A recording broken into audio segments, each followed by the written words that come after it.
March 2nd, 2015 joint study session of the Lakewood Planning Commission and Lakewood City Council. Will the clerk please call the rolls? Murphy. Here. Shakti. Kellen. Here.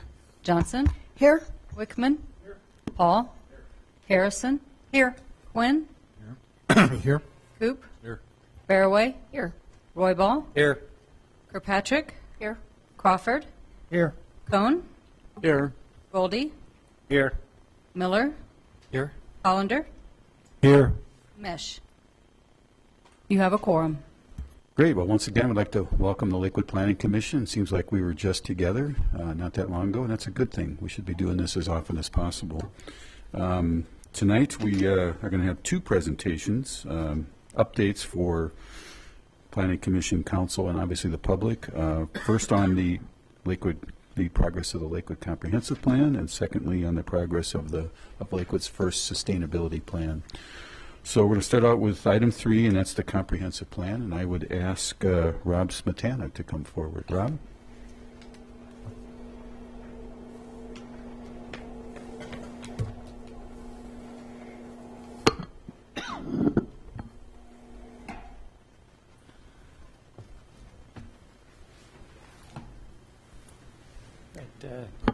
Thank you, Mayor, members of the City Council, and members of the Planning Commission. Just before I get started, I just wanted to mention that we did receive some comments late today, and you should have those with your packets. So with that, we are here to talk about the first item, which is the comprehensive plan. And just briefly, the comprehensive plan is a vision for the city's future, and it identifies the ways that growth and changes will be addressed within the city. A comprehensive plan is required by state statute and the city charter, and Lakewood has had 3 comprehensive plans since its incorporation. Why are we revising or revisiting the comprehensive plan now? Well, one, the current comprehensive plan is 12 years old, and we also think it's important to address the changing economic, social, and demographic conditions within the city. And a lot has happened since we adopted our last comprehensive plan. We've seen Belmar develop, the Federal Center be annexed, St. Anthony's Medical Campus has been developed, and we've seen the West Rail Line open. As part of the process for evaluating and reviewing the current comprehensive plan, we did evaluate all of the existing amendments to the current comprehensive plan, the 2003 comprehensive plan, and tried to determine if the goals had been accomplished, if they are now addressed in other city documents, if they were a neighborhood responsibility, or if the goal or action steps should be retained and included in this comprehensive plan. 4 different types of plans were evaluated. As part of the evaluation, we did determine that the outstanding goals and action steps of the neighborhood, corridor, special area, and station area plans should be incorporated into the updated comprehensive plan. We also looked at what we called citywide plans, which are the Community Resource Master Plan and the Historic Preservation Plan, for example. And in evaluating those, we determined those should remain in place, but as freestanding plans rather than amendments to the comprehensive plan. The same thing is true for implementation plans, and those are plans such as the Downtown Lakewood Connectivity and Urban Design Plan and the 40 West Mobility Plan. And we also feel that those should remain as freestanding plans, as they are very detailed, and some of them have cost estimates in them that aren't quite appropriate for a broad comprehensive plan. And then finally, we have the Rooney Valley Joint Master Plan, which is kind of a unique animal, and that one makes sense to remain as a freestanding plan. We also looked at the challenges facing Lakewood. Lakewood today is slightly older than the metro area, and Lakewood and the Denver metro area are expected to grow older demographically. So an aging population is a challenge. Lakewood, the Denver area, and the state of Colorado are becoming more diverse. We are primarily an infill community with aging infrastructure and aging built environment. And it's also important to maintain the character of the city while addressing growth. We also looked at opportunities within the city. We do have great light rail access. We have proximity to the mountains and city amenities, large areas that are ripe for reinvestment, diverse neighborhoods that can attract a variety of generational groups,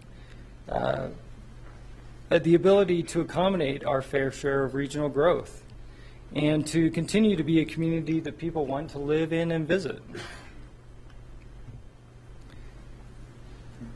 The city has been working on this process for about 18 months, and it included 4 phases that we've gone through, or 3 that we've gone through and 1 that's remaining.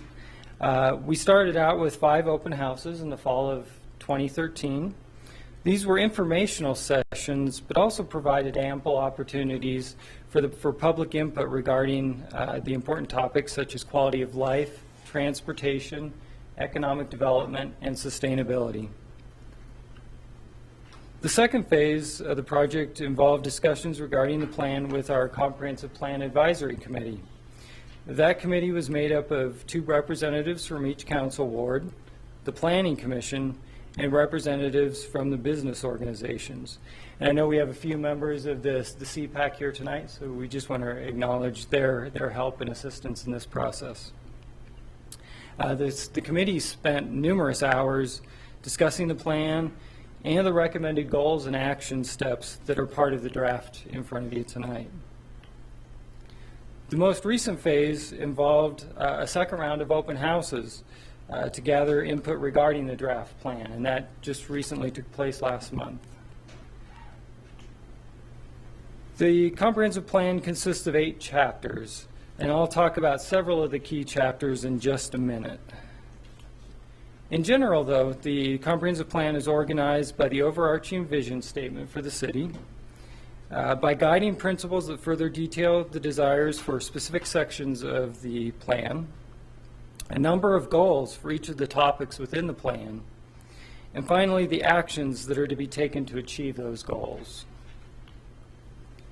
The first chapter I'll talk about is moving forward, and this chapter includes the vision statement, future demographic information, and the land use vision map.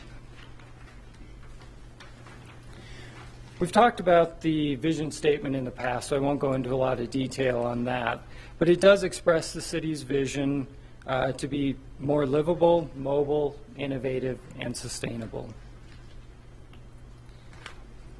In addition to the state and city charter requirements for a comprehensive plan, the city has also signed the Mile High Compact, and that's an agreement between many of the jurisdictions in the Denver area and the Denver Regional Council of Governments. And the idea is of that document is to really better manage future growth in the region. The agreement was signed in 2000 and requires that comprehensive planning takes place amongst all the jurisdictions, and that increased densities to accommodate growth will occur. And generally, that growth should occur within urban centers. 50% of the residential growth and 75% of the employment growth should take place within urban centers. And those we generally called growth areas as part of this plan.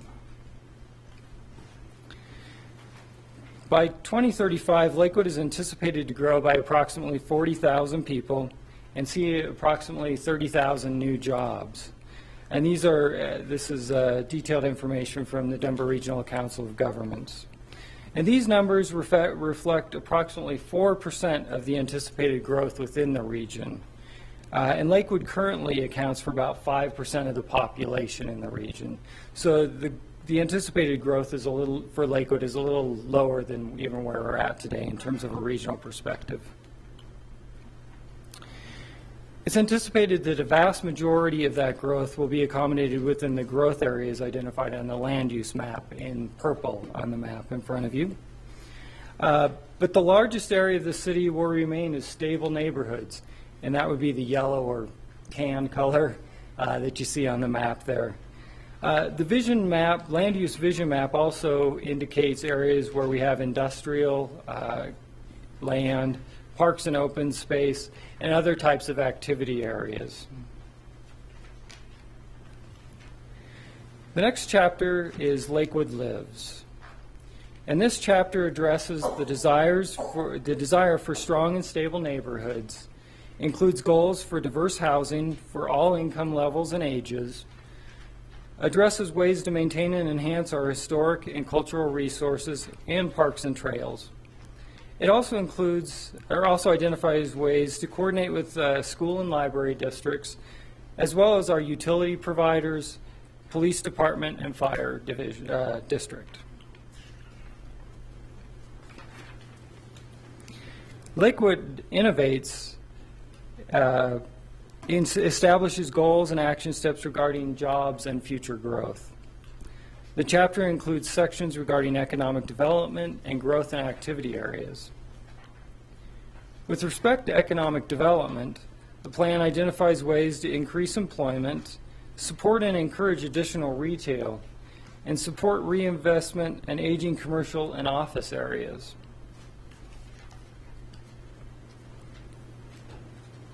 As I noted earlier, growth areas are intended to accommodate most of the city's anticipated growth. These areas have already been planned and zoned for higher density mixed-use development and are generally located along major transit and highway corridors. Community activity areas are existing significant retail areas that should see additional investment and reinvestment and could also accommodate some increase in density. Neighborhood activity areas are intended to support small-scale commercial and mixed-use development and hopefully become gathering and meeting places for neighborhoods, individual neighborhoods. We've also identified 2 future activity areas as part of the plan, and those would help support the additional growth that's anticipated within the city. Finally, it's important that the city does preserve the small amount of light industrially zoned property that we have, so we included a small section about that in the comprehensive plan.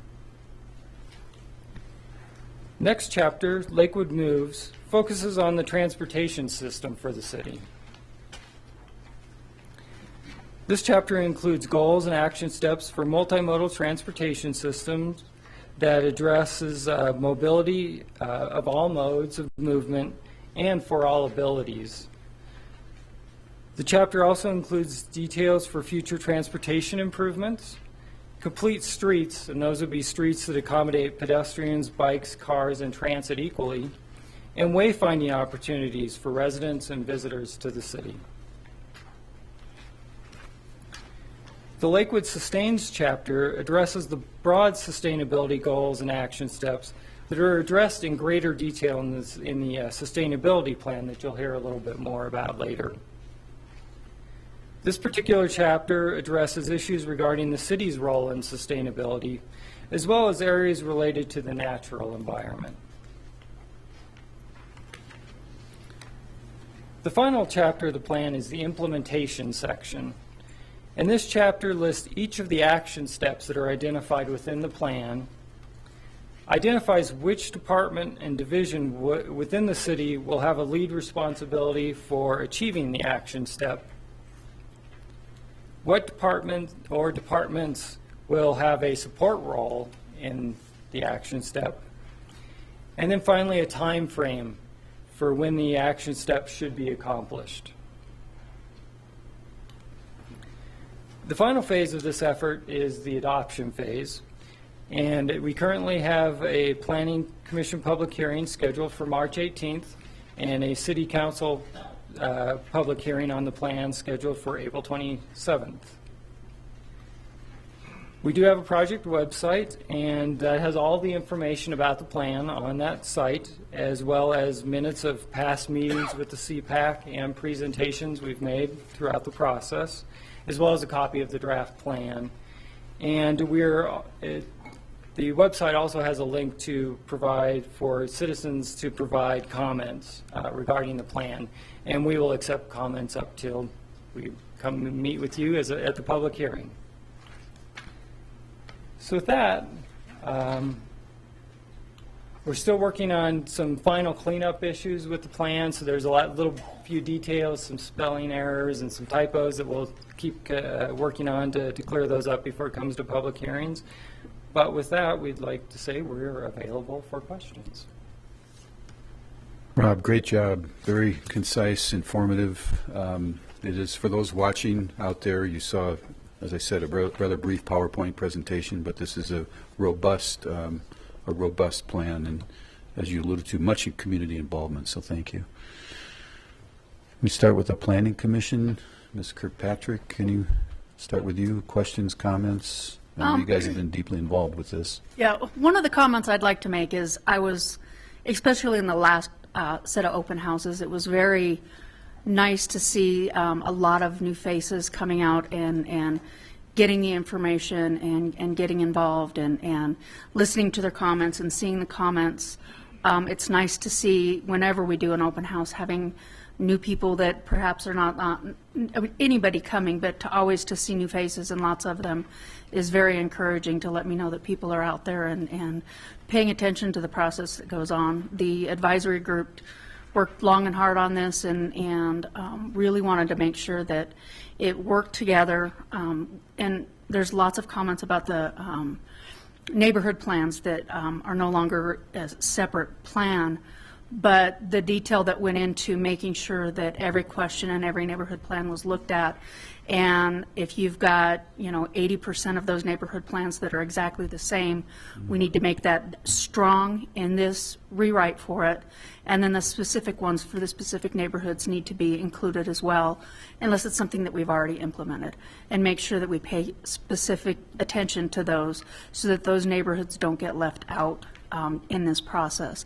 And that was something that was very important to the committee, and I know it's important to City Council as well as to city staff to make sure that those projects that neighborhoods spent a significant amount of time to create and own don't get lost in this process.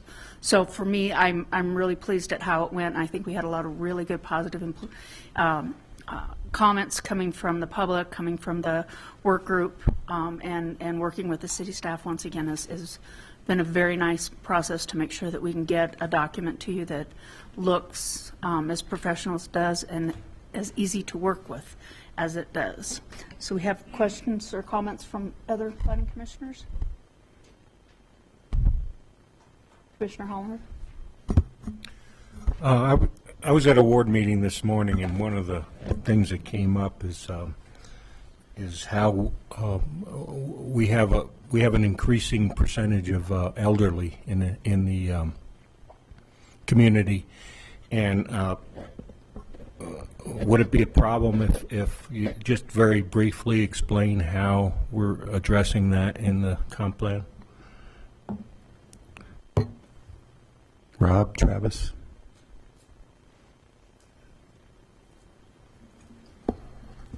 We did try and incorporate issues related to mobility and income, housing, as it relates to all ages within the plan. And there are some areas where we specifically talk about it. There's other areas where we looked at, in terms of like mobility, making sure that we have mobility for all groups. So if you have good sidewalk connections, that works for people of all abilities, as well as pedestrians and bikes.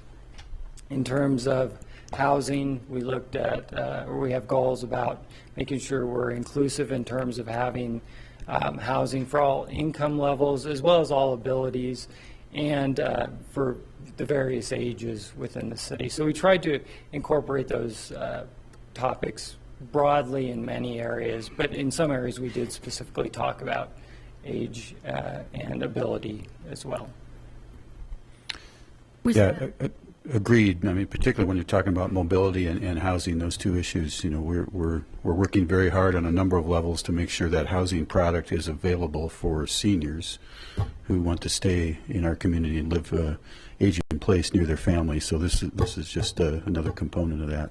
With the Lakewood Moves component especially, we spent a lot of time discussing just the ability, whether it's age, whether it's a family with kids trying to cross an intersection, the safety and what can we do to make that safer for people. Something that just needs to be conscious in every neighborhood plan that's coming in, every new project, because as we age or as we have children, young children, it gets difficult sometimes to cross those roads in the time that the lights allow for it. So it's something that we need to be paying attention to as we look at those projects, definitely. And we spent a lot of time discussing that, especially with the Lakewood Moves on that. Your meeting, Julia. Okay. Commissioner Mr. Miller? Crawford. Yeah. Oh, sorry. I think last time we had a work session, I had made the comment that I thought that the plan had done a good job in terms of creating a balance between where the density was going to increase and where the neighborhoods were going to remain the same. And I still believe that's the case. From reading the commentary, a lot of the stuff that we've seen from concerned citizens, I don't know that it's necessarily the reality, but the perception often is the reality to our constituents. And I just need to underscore how invested the communities are in their neighborhoods and the need to honor that. The comprehensive plan, by its very nature, a lot of times is focused on the growth areas, as it should be. But to the degree that we can assure the citizenry that their communities are going to, especially in the lower density, are going to remain the same, and the nature of those communities will not change remarkably. I think that's an important effort to extend, because I think, at least from what I'm reading and hearing, that's a concern. So I don't think anybody here is trying to do anything other than honor those neighborhoods. So whatever we can do to do that would be one comment. And I don't really want to get into the weeds too much on this, but the other thing that I did notice was on the sustainability section, there was a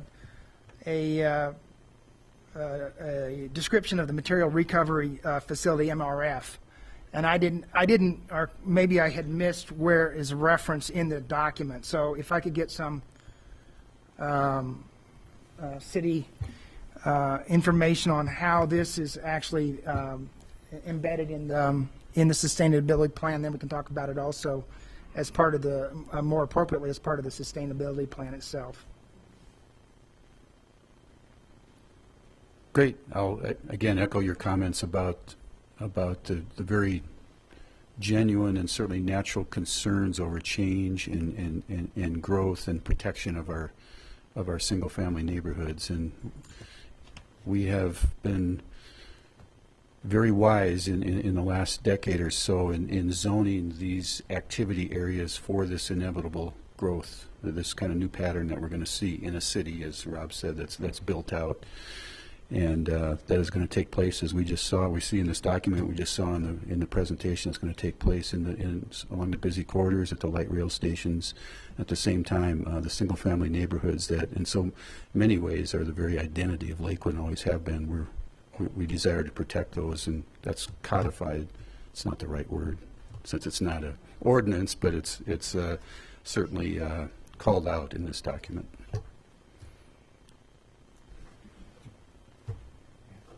Commissioner Miller? Yeah, if I could. Oh, he wants to answer.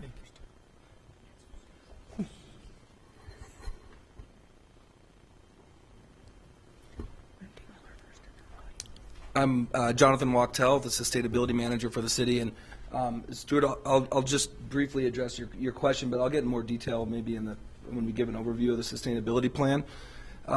We do talk about a variety of strategies to help manage the flow of materials through the community in the sustainability plan.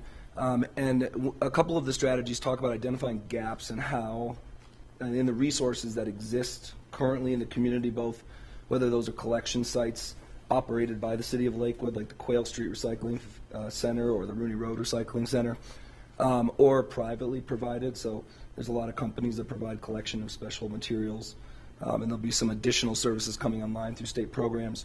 But part of that strategy is to identify where the gaps are and then help us either recruit companies that could fill those gaps or to look into whether it's feasible at all to operate a materials recovery facility to fill that gap, although that would probably be the most expensive for the city, so looking at other options would make a lot of sense.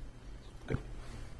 I know, yeah, it's a big capital expenditure, but this is a visioning document that's looking 30 years into the future. So I think it needs to be part of the discussion. And specifically, I think in the document, in the comprehensive plan, I think that the determination was, at least what I was told, was that one of the goals would be to, quote, determine the city's ability to develop a materials recovery facility as an additional opportunity to recycle materials. So I don't want to let that get lost. And it seems to me that if we are really going to be serious about trying to increase participation and diversion rates, that we need to make it easy on the citizenry to do that. And this needs to be part of the discussion. That's all. Well put. Commissioner Miller?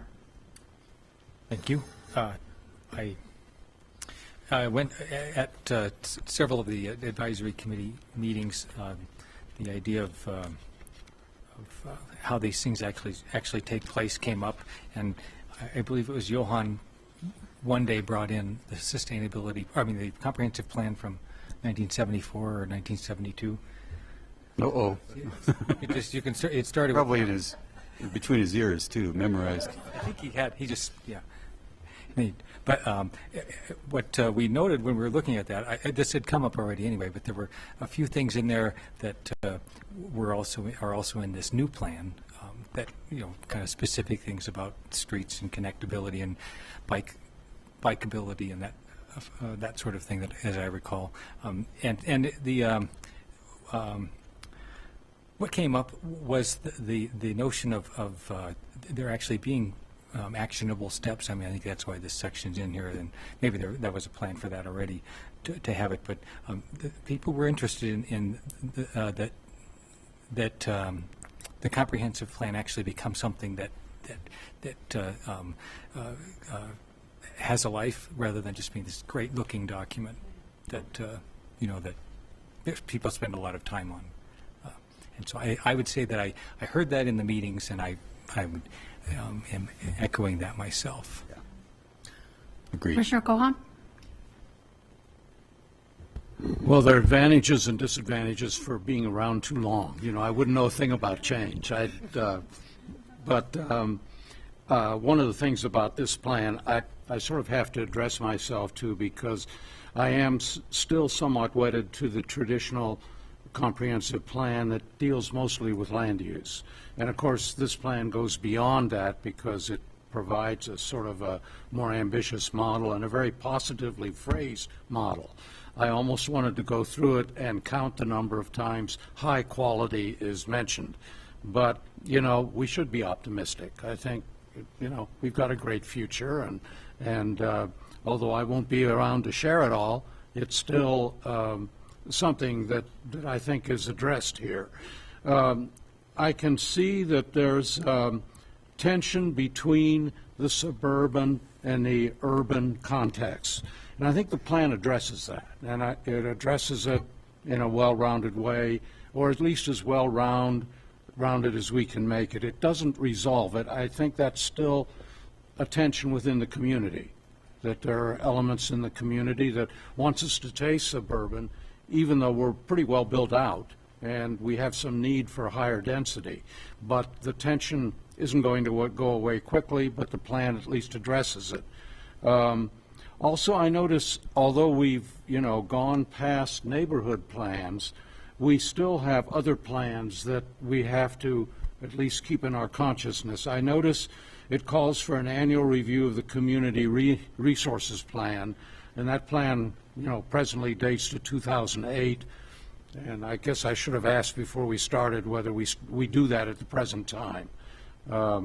The other one would be, I think there's a reference to an emergency plan. There's our pact with Morrison, which I don't think we ought to maybe address a little more specifically than we do. We shouldn't look beyond it because I believe we're still bounded with the partnership that we have with Morrison and perhaps to some degree unincorporated Jefferson County. I think I heard an echo today that we may be, that Dr. Cog is addressing Plan 2035, the regional plan. Dr. Cog is working on the next Metro Vision plan. Okay. We aren't to 2035 yet, but perhaps there's a lesson there for us too, if they're already tweaking it. That's something that we need to think about too, that it'd be nice if this would take us really to 2025 and that all our goals will be fulfilled and our action steps will be where they should be. Realistically, though, even the population projections of Lakewood have not been consistent with projections. The city has not grown in population as quickly as has been sometimes projected. So having said that much, that's where I am. I'm still raking it for hiccups because that's what I do.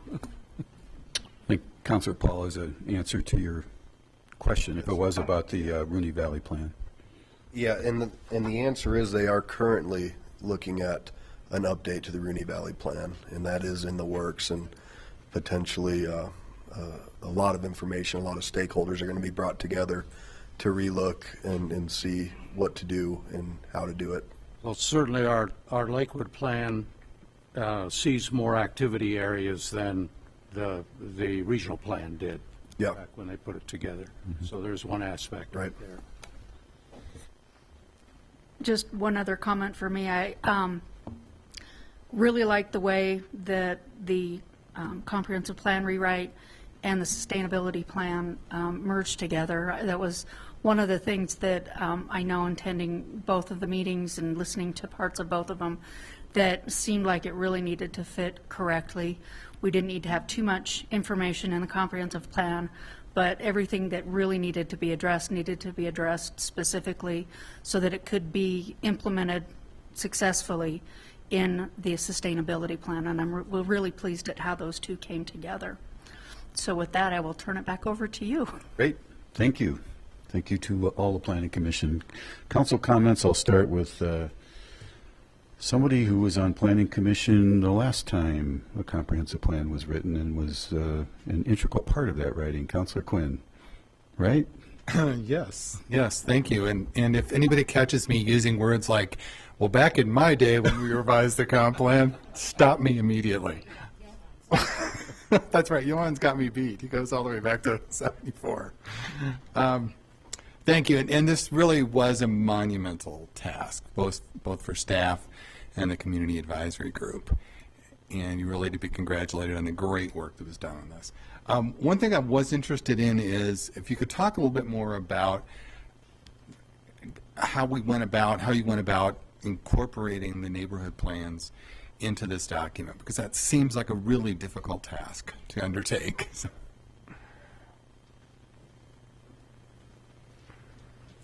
Well, thank you, and I'm Holly Bain with Comprehensive Planning. What we did is we prepared a matrix for each neighborhood plan, and we asked several questions. The first was, has the goal or the action step been accomplished? Is the goal or action step something that's addressed in another citywide plan, policy, or ordinance, such as the zoning ordinance, our floodplain management ordinance, or something other citywide document that does address it? And also any other citywide master plan, such as a historic preservation plan or the community resources master plan. We asked if it was an action step that either the community or a business organization or some other entity other than the city actually needed to take the lead on. We asked if the goal or the action step had been addressed when we rewrote the zoning ordinance. And off the top of my head, that's all I can recall right now, but it is outlined in the introduction in the comprehensive plan. So we went through every neighborhood plan and looked at every action step and did our best to address each one of those questions in a matrix. Okay, very good. Sure.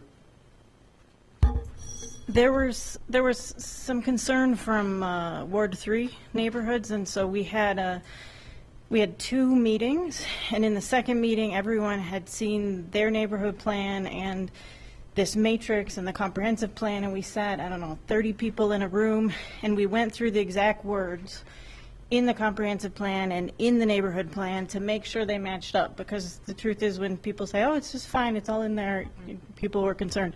And we found that they did. So, kudos. Great. Yeah. Kudos. Thank you. You know, I had one other question. Maybe you can answer this for me, Holly. And this may seem like a really simple, may seem like kind of a silly question, but having been involved in the process back in 2003, that plan, at least to appearances, seems so Spartan by comparison with this document. 44 pages versus 160 pages? No, actually 200 something pages. Can you just briefly address why that is, what was incorporated in this that was not in that document? I think one of the main reasons why that is so is that we have incorporated so many of our plans. We've incorporated, many of the goals and action steps from neighborhood plans and really expanded our neighborhood section. We have incorporated all the stationary plans into the comprehensive plan, as well as the corridor plans and our special area plans. So I think because of the incorporation of all the goals and the action steps in those plans, you're going to see a much broader comprehensive plan, or a thicker comprehensive plan. Okay. Thank you. Mayor, Councilor Quinn, may I add to that? I think the mayor had a visual one night where you brought in all the plans, and it was this big. So it was more than 200. Obviously not. This big. Yeah. It was. So we actually did reduce it. It may not feel like it, but Right. we did reduce it. Good point. Okay, Councilor Paul, and then Councilors Harrison and Barroway. I'm not sure who was first, but whoever wants to. Councilor Harrison next. Cool. Adam? Thanks. Great job, and thanks to all who were involved. I had a question pertaining to the Lakewood Moves portion. And I understand, looks like under goal MT7, which are some of the action steps, I think we do a real nice job of, as far as transportation and moving people in our goals, looking at alternative ways and emphasizing those. And we also have an ongoing section to monitor intersections that may reach capacity by 2025. But I'm wondering if maybe we need to have something that addresses the intersections that are at capacity currently, or if I'm maybe missing that part.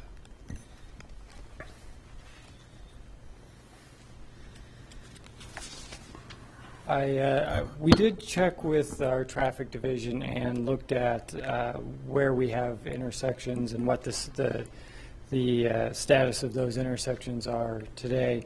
And we don't have any intersections that are actually failing today. We have a couple of intersections that are close, and we've included those in the plans. Those would be the Alameda Avenue and Union intersection and the Alameda Avenue and Kipling Street intersection. And those two will likely reach capacity within the lifetime of this plan, but they aren't failing at this point. Okay. So what, if any, role does a comp plan play in addressing this almost certainty in the lifetime of the plan? I think what we have kind of a broad goal here that just says let's monitor that, and also to pursue the funding opportunities for improvements so that we potentially don't reach those the failing grade on those intersections. That hopefully, as we see, we're getting closer to a D rating, that we can go out and look for funds or put together the funding to improve those intersections so that we don't actually reach the category F. Well, and just for a follow-up, I do think it's important. I think my understanding was that Alameda and Union was an F, but I guess I may have misheard that. But we're continuing to add density along that corridor, and with the potential build-out, I think we may see a failure sooner than 2025 or 2020. within the next couple of years. And I'm just wondering if there's a way that we could put more emphasis on trying to look for those dollars or designs sooner than later. And maybe that goes back to the street functional plans, and maybe that addresses, I'm not familiar with those, but maybe those are addressed in there. Yeah, those typically just kind of show what the ultimate build out of a street should be. Okay. But certainly, especially those around Union, those intersections will be impacted by federal center growth as well. And I believe there are some commitments to improvements as part of the master plan for the federal center as well. Okay, thank you. And there's a whole other mechanism, the CIPP program, and capital expenditures and applying for funds, et cetera, et cetera. So, the role of this is to contemplate it and plan for it. All right. Another former Planning Commission member, Councilor Harrison. Thank you. Kudos, guys. This was a lot of hard work, and you did a wonderful job. Thank you very much for all the thought process that went into this, and the volunteers that attended all of this as well. I love a statement that's on page 418, and I'm sorry, I'm going to read it because I really like it. As Lakewood looks forward, it must recognize that a diverse housing supply is necessary to meet the needs of all age groups, demographics, and income levels. Adequate, safe, and affordable housing for all residents is essential for a thriving, healthy, and stable Lakewood community. The following housing goals and action steps would, yada, yada, yada. What I love about it is that it says all, and it goes back to that statement of inclusive community. It doesn't say single family. It doesn't say multi-family. It says all housing. And I think that the statement there really kind of addresses some of the concerns that I had about that it seemed like we were looking at mostly making neighborhoods denser. And I really like my single family dwelling. And what this paragraph said to me is we're going to protect my neighborhood just as much as we're going to create newer, higher, denser neighborhoods. And that's what Lakewood needs. So thank you very much for doing that. I really appreciate that statement. And one other thing that I would love to see is the hawk signal. I have yet to see anybody figure that one out. I don't know. We need big directions on Union. I don't know what we need, but everybody that goes through that doesn't get it. Could we figure out another way to answer that? That's my only concern. Thank you. Followed soon after by Mideast Peace, no doubt. Yeah. That's a joke. That's a joke. It's been a tough one. I agree with you. Councilor Barraway. Thank you, Mayor. I want to thank the CPAC and the staff for everything you've done for the past 18 months, and Julia and Stuart for your comments about the neighborhood plans and how you guys thoughtfully thought that through to make sure that the neighborhoods were protected. As I thought about it, and I sat here and I went, between the plans that have been done in the past, between the neighborhood plans, the station area plans, the corridor plans, the Colfax mixed use, the rezoning rewrite, and now your group, we have, and then you fold into there the open houses, the comments you've received online, in person, via email. We have probably had hundreds, if not thousands, of dedicated citizens who have been involved in helping to plan Lakewood's future. And I give a lot of course, kudos to the groups, the actual groups who plowed through 18 months to 3 years to whatever it took to get a plan to fruition. But just knowing that the fact that we've had the opportunity for our citizens to provide input as well, who haven't had the time maybe to come to every one of the meetings that have been held, it's been great. And so when you think about that, we have had a lot more citizen input than people might think we do when they go, well, I wasn't on the committee and I didn't get a chance to do that. But again, because we've already folded in the other plans that had had a lot of activity as well, we've had hundreds, if not thousands of people involved with that. So I just want to say that that's a difficult process. You did a great job with it.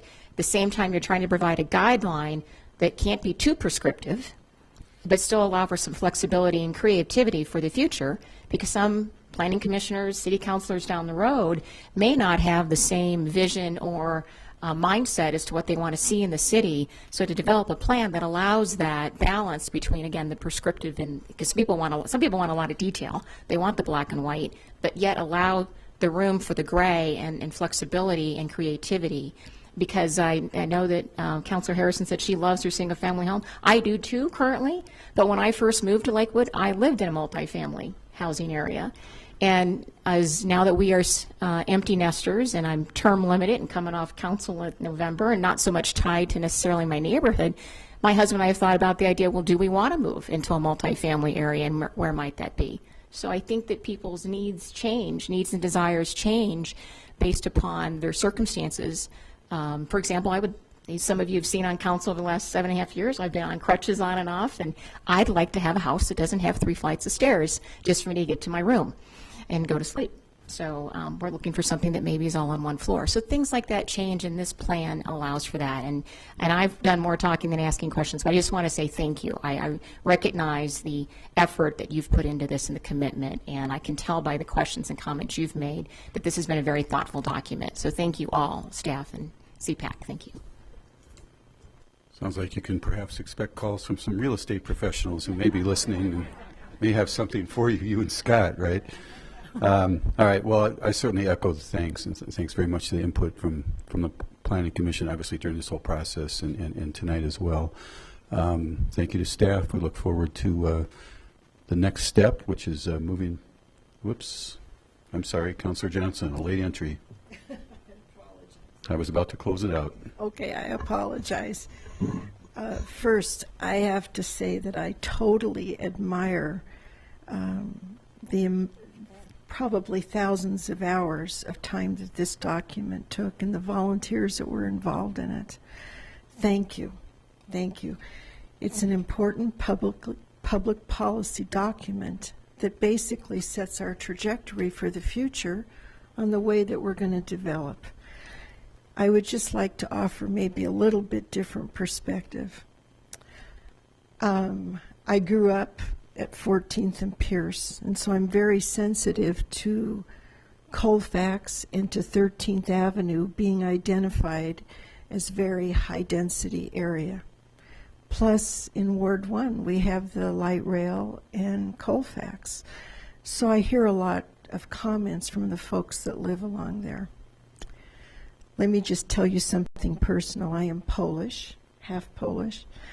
My grandma lived in Chicago in what you might call the Polish ghetto. I went to visit her many years ago, and she lived in a tenement house on the 3rd floor. The buildings were about 5-6 feet away from each other. So I'm very familiar with what high density means, and very sensitive to what that could possibly mean along the 13th Avenue corridor in Colfax. We continually talk about high density, but there doesn't seem to be any caps as to what that really means. We have one shot to get this right. We are at a unique time in Lakewood's history with the light rail and the ability to build that out. We are basically changing the fabric of Lakewood. And I just want us to be careful with the high density, that we don't create a city that none of us would be attracted to, with so many high buildings that are close to each other, in which it is mentioned in the document that we want to push the zoning for whatever that means and the height of the building, that we need to be careful in the way that we go forward with this. So please understand my comments. It's because I grew up in that area and because I represent that area, and I understand what high density can bring. So thank you. Thank you. I would gently point out that the density is actually prescripted within the zoning ordinance already. I understand that. All right, Councilor Wickman. With hundreds of pages, there's an awful lot of devil in the details, and obviously we're not going to try to go into that tonight. But I did want to make one overall comment, and that's echoing Councilor Johnson's comment about the population. When we're talking about having a goal, objective, plan, whatever, of 40,000 additional people, a 20% increase in population in the next 10 years, that's a heck of a lot of traffic. That's a heck of a lot of pollution. That's a heck of a lot of city services. I'm afraid that that's going to change the nature of our community. And so I'm concerned about that, and I wish we would try to revamp this to have a lower population growth goal. Thank you. Did we have a population growth goal? That No. wasn't, I think that was the demographic study that was provided. Prediction. Right. Dr. Coggs. That's what we're going to get. That's what we're going to get. It's not a goal. Councilor Barraway. I just want to go back to the comment I made earlier about the station area plans, the corridor plans, the Colfax mixed use.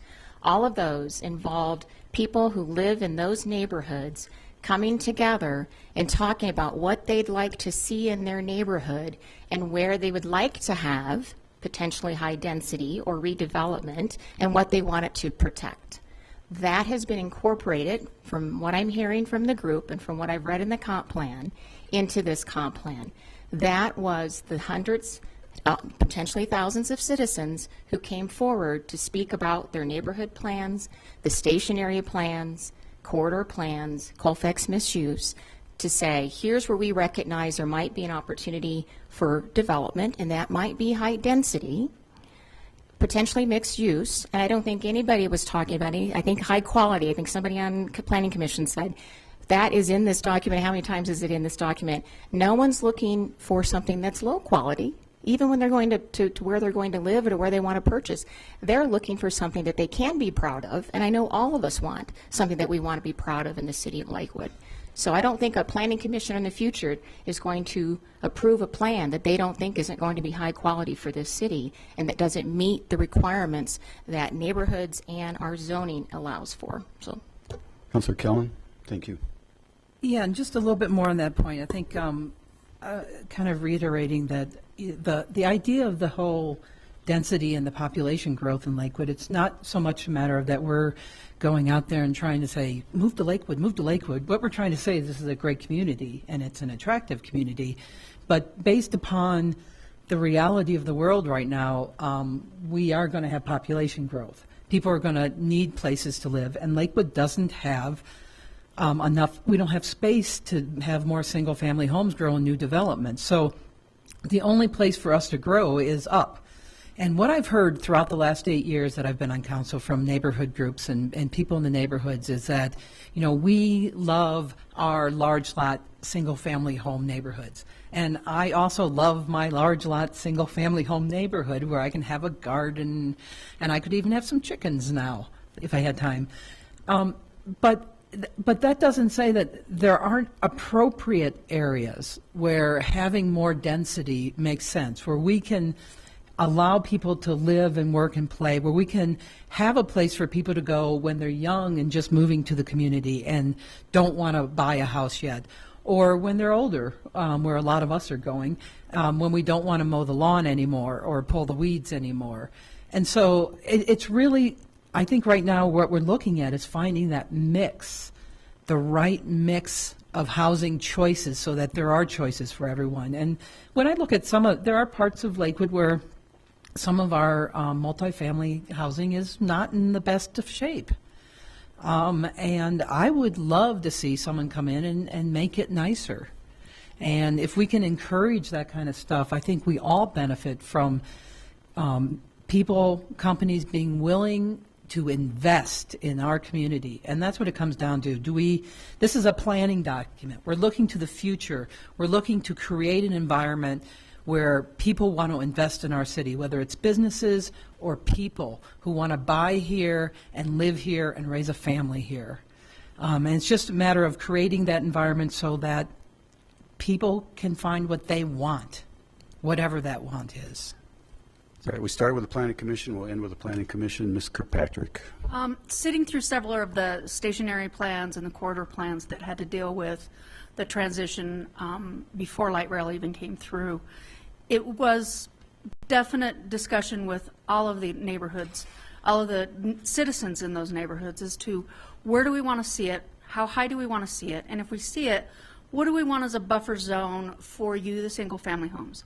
What can be done to make these projects look and feel like they're part of the community without turning into this, I've got my house with my view and I've got a 40-story building built next to me, now I can't see anything. Nobody in any neighborhood wants that to happen. And during those station plans, that was something that was worked on. During this document, it's something that we worked on, making those transition goals where you've got to transition, and you've got to transition significantly so that you're not interfering with those single-family neighborhoods, and so that if you do have a higher density property going in near a single-family neighborhood, it blends in with the community in an idea to prevent those types of fears from happening. I don't want to live in a city where we just pop huge boxes of apartment complexes. The diversity that has to go in based on this plan, I think, really will protect all of our single-family communities as they buffer into the multifamily and high density. So I think for that, the neighborhood plans really did a good job of pulling in that input that we, Planning Commission or as City Council, need to listen to and look at when we're evaluating these things. Yeah. I mean, I live in a great single-family neighborhood, as does Councilor Barrow. I was just going down the road here mentally. Everybody up here lives in a wonderful single-family neighborhood, okay, so we get it. Shakti? I just wanted to add, I agree with the sentiment that we need to be careful, but I also, I want to make sure we're not talking about high density as if it somehow is equivalent with blight, and we want to, we're always worried about it, that in Ward 3 we have Belmar, which is lovely, and I very much like the benefits I get from living near that area, that the different amenities that are there. And in terms of the quality, I mean, I have a wonderful high-quality house that's worth about half as much as a condo in Belmar. So people value this housing. So, and we're putting it in the right places, but. Yeah. Yeah, very well said. Thank you. All right. Thank you. Let's move on to item 4, the presentation of our sustainability plan. Jonathan.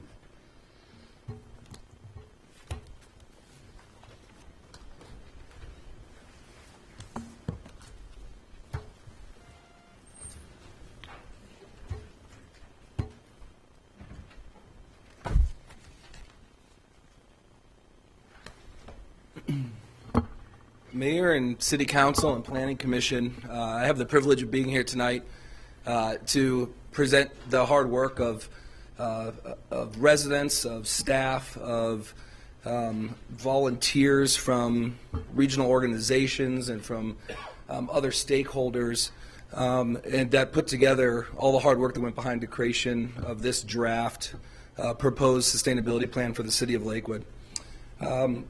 My name is Jonathan Wachtel, and I'm the Sustainability Manager, and we've been working on this the same amount of time that since the comp plan launched. We actually launched these processes together. So it's exciting tonight to be here to present this and answer your questions. Lakewood's first sustainability plan serves to guide the city in its efforts to make sure that what we're doing today and our decisions and our actions today don't compromise the quality of life for future generations. And the plan really illustrates this important concept of sustainability by showing 2 different diagrams that are interrelated and really build upon not only the recommendations in the draft comp plan update, but also reflects language in comp plans past that talked about sustainability and introduced this concept as important for the community. And so that is that, first and foremost, we need to make sure that we have a robust natural environment that's healthy so that we can then support a vibrant social environment and our social well-being and a robust local economy. And so the plan really works to make sure we're doing all those things so that we can achieve this equilibrium where we find that economic prosperity, social well-being, and our environment are all considered in a balanced way, and that we make sure that we have all of those things in a healthy state for both today and for the future. So the plan reflects that. It guides us in our effort to make sure that the natural environment is protected and healthy. We need air, and we need to be able to produce food, and we need soils and water. And then it also helps us by identifying goals and targets that are going to help us find that balance point and that equilibrium between social well-being, economic vibrancy, and protecting the environment. It relates directly to our comprehensive plan. We worked really hard with the comprehensive plan team to make sure that the sustainability plan complements and then expands upon the recommendations in the comprehensive plan. The sustainability plan, in addition, has measurable goals. It has goal language that state values for the city, and then targets, which are really numerical representations of those goals. And it also identifies indicators, as we refer to them in the plan, which are methods of measuring progress towards achieving those goals, and also things that we can measure so we can understand trends and what's happening related to the topics that we're working on. And finally, the sustainability plan is really intended to be a living document. It needs to be adaptable, and it needs to be responsive to changing conditions. And so it's our intent that while we're bringing forth a draft plan with goals and measurable targets to you, that those will get revisited on a regular basis and adjusted based on the challenges and opportunities that get presented along the way. So the plan itself, here's a little summary by the numbers. The plan included 8 open houses, some of those in conjunction with the comprehensive plan. We had 6 different work groups that met 24 times, included 87 different work group participants made up of residents, of city staff, and representatives from local agencies and organizations, experts in the field that we were discussing, and other stakeholders. This represents more than 450 hours of community volunteer hours, which is amazing. And people really threw their heart and soul into this effort. It's been great building those relationships and working with all those folks. The plan has 7 chapters, 16 goals, and 36 community targets, and those are bolded on your screen in this presentation because it's really those goals and targets that we're asking you to make sure fit Lakewood so that we can move forward with this plan. And then 63 implementation strategies, which you can view as a menu of opportunities to help us achieve those goals and targets, along with 87 indicators, or those bits of information that we can collect to monitor trends, see the direction things are going. We got there through a similar process to the comprehensive plan with a few variations. We started together in the fall of 2013 with community open houses, outreach surveys, and then from February to November of 2014, we held our work groups. We worked through 6 different work groups made up, as I mentioned, of residents from the community, staff from appropriate city departments, industry experts, stakeholders, great working groups. We wrapped those up right around Thanksgiving, and then staff took this wealth of information and all the recommendations from those working groups and started compiling the plan. And in addition, we conducted some assessments for the costs of potential strategies, potential return on investments from the city, on impacts that each strategy would have towards reducing greenhouse gas emissions and other benefits and feasibility assessments. And then we put out a draft, and it's not the draft you have in front of you. It was the first draft that went out to staff, went out to the community, and so we took those comments over the last couple months and have made changes that are reflected in the draft you have in your packet today. The plan is available online for those folks that want to see it. On the website that's up on the screen. In addition to the current draft, there's also the previous draft and a red line version up there, so all the changes can be tracked between versions. I'm going to give an overview of the structure of the plan, highlight a few key pieces that are contained in the plan, but I want you to know that when we take questions, I'm available along with Lynn Coppage, our sustainability planner, whose hard work really helped help this plan come together. And we also have Emily Artali here tonight from Lotus Engineering and Sustainability.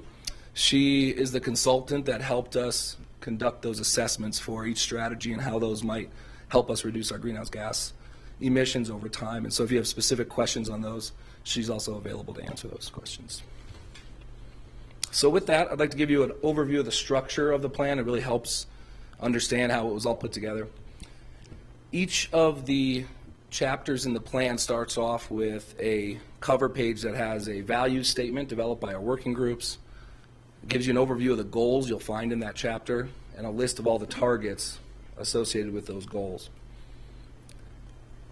It provides an introduction with background information, challenges that exist, opportunities and trends, and we take those from a national or global level right down to be relevant to the city of Lakewood and the challenges and opportunities that we have here. We then get into each of the goals per chapter, and once again list the targets that are associated with that specific goal, along with objectives and indicators. And the objectives you can view as kind of the steps or sub-goals that we need to achieve to get to that big picture objective of the goal itself. And the indicators, of course, are those things we might measure so we can understand our trends.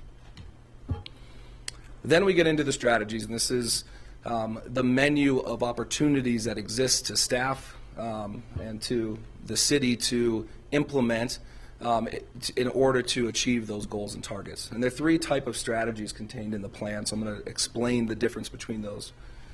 The first set of strategies you'll find are really the body of each goal area. Those are very detailed steps that can be implemented, many of which really don't have a specific outcome being recommended, but outline a process that includes assessments of current conditions, public outreach, assessments of what costs might be involved and resources might be needed so that we can reach a potential outcome that would further the goal. And so those are our major implementation strategies. Along with those, you'll find supporting strategies, and these are strategies that really are necessary for success of any implementation strategy you took on. So we heard over and over again from our working groups that it's important to collaborate with partners, it's important to do education and outreach, it's important to get the word out so residents and businesses know there are programs, that there's always going to be emerging tools and technologies and things to track and research to be done to make sure you're staying up with the opportunities and the challenges that exist. And so we structured our supporting strategies in a common way so that for each goal area we could really discuss specifically what was the collaboration that would help the implementation, what kind of education and promotion should be done, what were the tools and technology that should be looked to assist, and what we should research and track. So those supporting strategies exist across every goal area in the plan. The final type of strategy you see in the plan is what we refer to as a cross-cutting strategy. And those, actually there's three of them that are show up across the plan, and those are three strategies that are first introduced in a specific chapter as a major implementation strategy, but that provided so many opportunities to integrate ideas and concepts from other areas of the plan that they continually were brought back. So one good example is the Sustainable Business Hub. We heard from a lot of work groups the importance of helping businesses become more sustainable in a lot of different ways, the importance of learning from businesses that are our innovators and are leading the way to sustainability in the community, of connecting students to businesses, of leveraging our retired workforce to help with education. And there was so much synergy around all these ideas to partner with and to support local business that it kept showing up over and over again across the plan. So we worked with our work groups and harnessed this idea into a hub, and then you'll see over and over again in various chapters, whether it's discussing waste or discussing energy or water or social well-being, that there was an easy way to tie it into this concept of a business hub and creating that network. So that's an example of one of these cross-cutting strategies. After each of the goal strategies, you then find two different tables, and these are really there to try to help summarize the potential benefits and the potential costs or feasibility of implementation. Remembering that sustainability is about the environment, about a robust economy, and about our social well-being, we rated each of the strategies accordingly. And so under the environmental heading, we looked at the greenhouse gas emission reduction potential, and we looked at ecosystem health. Under economics, we looked at whether a strategy was going to help foster a strong local self-reliant economy, and whether or not there was potential to have a positive impact on Lakewood households. And then under the social benefits, we looked at how well a strategy might foster community cohesion, building that sense of place and a sense of community and relationships, and also how well it might assist with public health issues. And so to do that, We did the greenhouse gas emission reduction assessments, which I'll talk about in just a minute. But for the rest, we really looked at each individual strategy and then cross-referenced them across all the other objectives and goals that were in the plan to see how many times it provided more than one benefit across the plan, and ranked those as high, medium, low, or occasionally does not apply. The feasibility table then that follows is about the potential resources that might be necessary and the benefits of implementation from a financials point of view. And it's important to realize that many of the strategies have multiple steps, could go a lot of different directions based on feedback, input, and opportunities. So this is our best attempt at understanding what some of the costs may be. And so it's a rather broad assessment, but it does help to understand whether there are upfront costs to implementing that strategy and how big those costs might be, whether that's a one-time investment, and that's the ongoing cost column, or whether or not it's going to be ongoing, and whether or not there's a potential payback or revenue stream as a result of implementing. So a good example would be last year, Council, you approved purchase of a 274 kilowatt solar system that required a big upfront financial investment from the city, but had about a 10-year payback and then 10 years of direct financial benefit after the payback to the city. So if we were putting that in one of these tables, it would be a $4 sign high cost project, but there would have been obviously the potential for payback. Now it's easier to do those assessments of the cost and the payback when it's internal and when you can look at your investment and how it'll save you money. But when, as a local government, you're providing a service to the community as a whole, it's a little bit different, because we may not see payback directly into the program. So, for example, one of the strategies is a resource center where we would help residents understand all the programs available for energy, to help them make their homes more energy efficient. So where are the rebates? Who can provide services? What are the programs that are out there currently? And so that would take staff time, which is a resource to the city.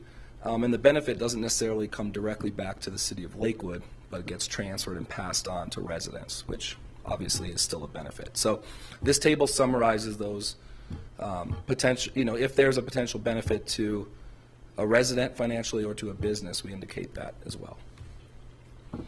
Each chapter also then has some community spotlights. These were provided and written by folks that were in our working groups, which was great. Examples of the projects and efforts that are already ongoing. There's also some city spotlights to highlight efforts underway within the city of Lakewood already through our great staff across many departments and divisions. And some other boxes that we call concept explanations that really help explain some complex topics, because the sustainability plan certainly has a technical element to it to discuss some pretty complex subjects. And then finally, another element I would like to point out is in the back, under Appendix B, you'll find a methodology table that really talks about all the targets. And so we had a lot of hours invested in trying to develop these targets. We looked at a ton of sources. We had our working groups discussing this. We reached out to experts in the field from around the country. We looked at what other communities were doing on a national level, and then we really looked at what local communities were doing and other communities of similar size. Because it's one thing to have a goal and then a target, but we wanted to make sure those targets meant something to Lakewood, were realistic for the city of Lakewood, and were achievable by our community. So that's in the back, and it helps provide, demonstrate the justification and the reasoning behind those targets, and also where the data either is coming from or would need to come from to be able to track it. So with that, I'm going to highlight the first chapter of the plan, and then just barely touch on a couple of the other outcomes, and then open it up for questions. So the chapter 1 talks about our challenges associated with changes in climate, and the role of the city both to do our part to mitigate the impacts potentially causing that change, and also to prepare for future conditions which may vary from what we're used to historically. And so there's 3 targets in this first chapter that really are pervasive then across the rest of the plan. The first is a target to reduce our community-wide greenhouse gas emissions by 20% by the year 2025. and that's below a baseline number which we have from an inventory done in 2007. The second target is the only target actually in the plan that goes out to 2050, and so I think you could view that as more of a values target, that in the long run we know we need to continue this trend of reducing emissions, and so we set that at 50% by 2050. And then the third target is looking at our own operations and reducing our emissions from our own operations, and we don't have a baseline because we haven't done a special assessment just for city operations. And so this is a brief chapter, and it really just has 4 strategies, and those are to make sure we're collecting that data and reporting it, working to reduce our emissions, to conduct a study to understand under future conditions where we might be vulnerable, whether that's an infrastructure concern or how changes in climate might affect our natural resources, our public safety, our economic well-being, and the challenges that may come, and then to address those through a planning process based on what we learn. And so to make that greenhouse gas emission target realistic, we assessed throughout the plan all the strategies and really wanted to make sure we weren't just throwing a number out there. So to give it a very complex topic that we got very deep into, but to give it a really quick overview, here's what's happened. Our baseline in 2007, the assessment that was done for the city of Lakewood established our greenhouse gas emissions community-wide. That's for all of our transportation, our energy use, our materials, at right around 2.6 million metric tons. Not that that necessarily will immediately mean anything. And then we assessed with the expected growth rate, what could we expect our emissions to look like in 2025?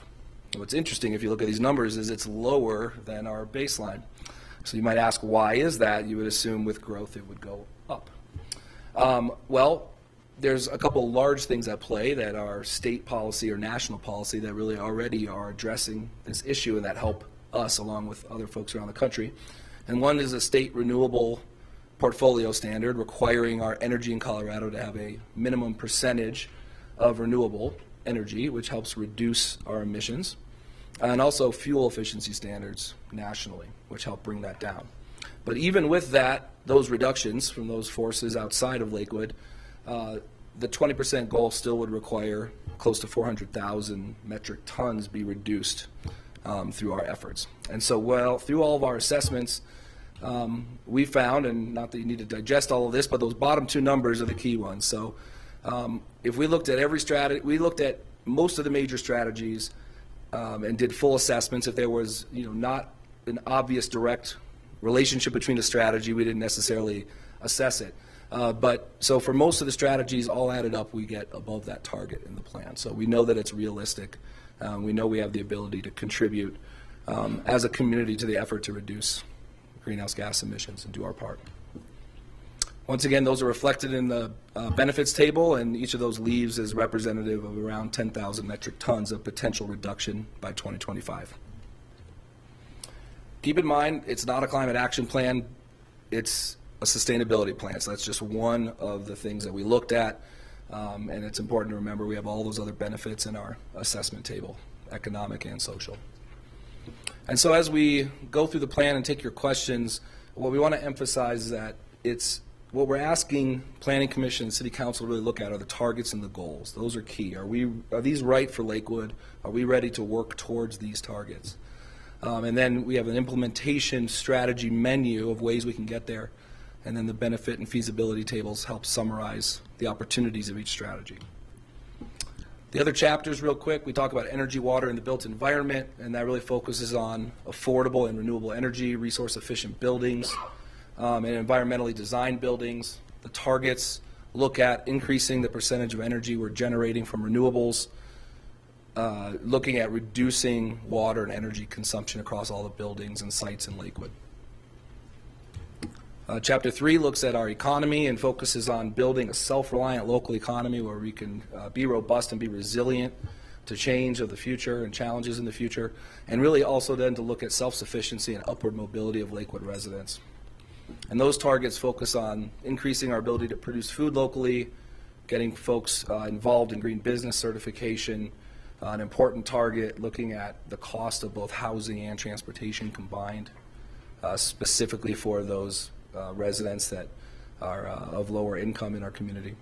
and looking at the number of residents that are above living wage standard. And that's really the best measurement of whether people can afford the basic needs that they have in life. And right now, that baseline for Lakewood is around 57%.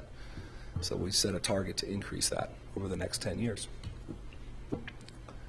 Chapter 4 looks at zero waste. This is beyond just looking at what happens when we throw stuff in the trash, but looking at the whole flow of materials, because it matters how things are produced and how long their life is and whether or not they're just disposable. And so we focus on creating that awareness and then looking both at household waste management and products and then on the commercial side as well.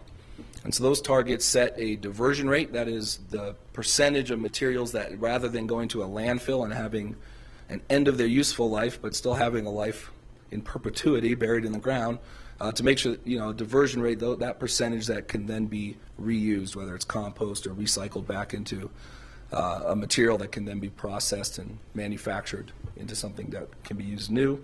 And then we set diversion rates for city facilities, for city events so we can demonstrate our leadership, and then also for residential and commercial sectors.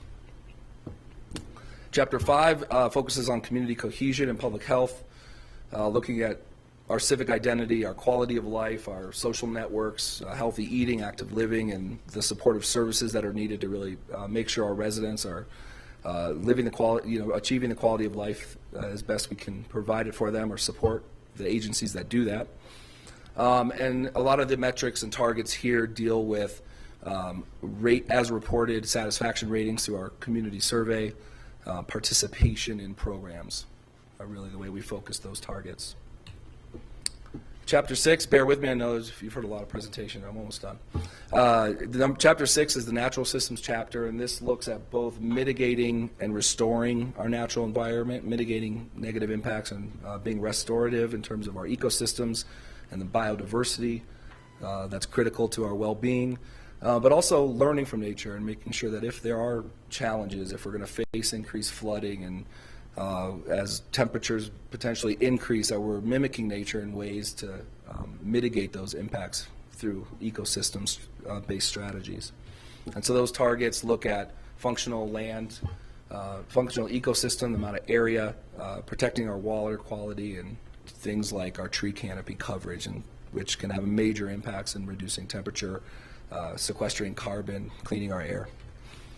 And finally, the last chapter in the plan addresses transportation, and the comprehensive plan has a ton of detail on transportation, does an amazing job of talking about the importance of multimodal networks and complete streets and the challenges that we're facing for transportation. So the role of the sustainability plan was to build on that. And so we really looked at materials, how we build our roads and our infrastructure, the energy used, and then also how to actually get the shift in mode, so that if we are having failing intersections because of intense amount of vehicular traffic, but we have a light rail system within reach, we have a nice integrated system that has bike share and car share and safe ways to cycle and access to public transportation, that we're helping people take advantage of that. So it really focuses on that and sets targets for either, some of them are focused on efficiency and materials, and the other targets are focused on mode shift and efficiency. So to wrap up, I want to emphasize that the city through this plan is committing to really the goals and working towards these targets. We know we aren't going to hit all these targets. There's too many outside forces, and sustainability by its nature doesn't stop at our political boundary. But you're committing to, as a community, are we ready to work towards these targets and work for these goals? And if that's the case, staff will take this plan and will draw from the menu of strategies and implementation strategies and go work to try to achieve those. We'll regularly report on that progress. And as I said, it needs to be a living, malleable document that we can adjust based on what we're experiencing and the opportunities. And we're committed to engaging council for consideration of funding, because a lot of the strategies in this plan we can do with our existing resources, but many will take additional resources. And so we'll come back to council to discuss the needs when it's time to implement those strategies that require additional resources. Our next steps, we're scheduled to come on the heels of the comprehensive plan, since this really builds on it. So we're scheduled to go to Planning Commission for a public hearing on April 1st, and then to council, tentatively scheduled for May 11th, regular meeting. Post-adoption, we do want to mention a couple things. We know it's a robust plan, and there's a lot of intense, dense information in there. And so our vision is to create an interactive document online where you can really make it easy to navigate, where definitions and concept can be explained and linked to make it really user-friendly. And then to build a dashboard where we can report on our progress towards all of those targets. And just as an example, this is the Salt Lake City page from their interactive dashboard. And so you can see they have a target for their amount of solar energy they'll generate, and they can show that target and then incrementally on an annual or biannual basis show their progress towards that. So here's one for their household recycling diversion rate. So we envision creating a mechanism for Lakewood where we're transparent and where we can share our progress towards these targets as well. So with that, I'll stop talking and field your questions, and we do have other folks here to support the answer. Great. Thanks, Jonathan. I'll start again with the Planning Commission. Ms. Kirkpatrick. Okay. Commissioner Hollander, do you have any questions or statements? I just have one comment. When we started this process, I was one of those that say, well, why are we separating the sustainability plan from the comprehensive plan?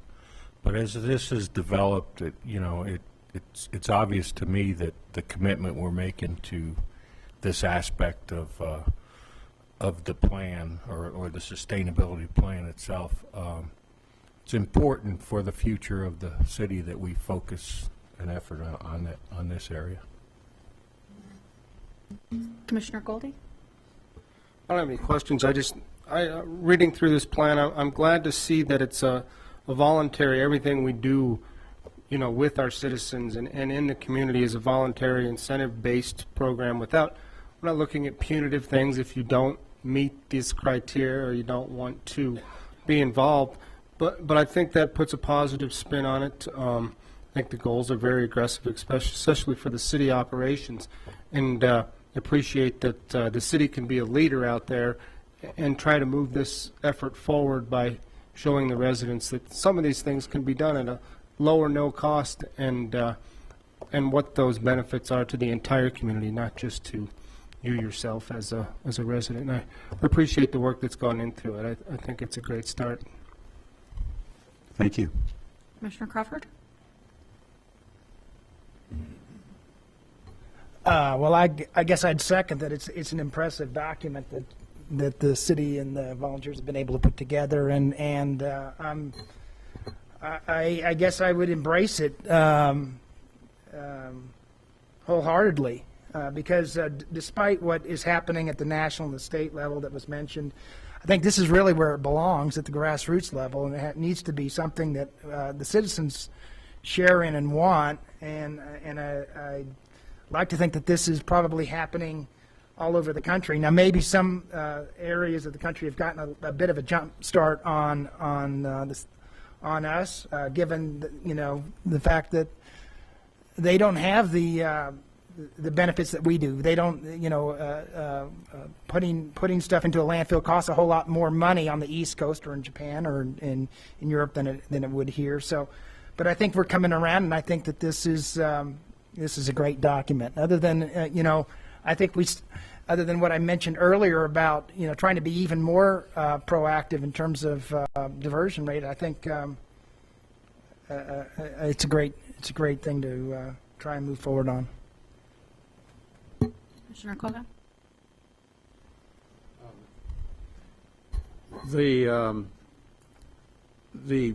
When I going into this, I was a bit overwhelmed by or at least in my thinking, of how much of this was not within our control. But in terms of, I think the public is already invested in a lot of the details. Now, I'm still getting my arms around some of the details. This is fairly detailed, but I think there is a a very positive reception. And again, if it's voluntary, and I think for the most part it is, but I think the urgency of what needs to be done environmentally is it has penetrated to most of the ordinary people around. And again, if they can adapt to it without any great cost, and I think the plan affords that, we're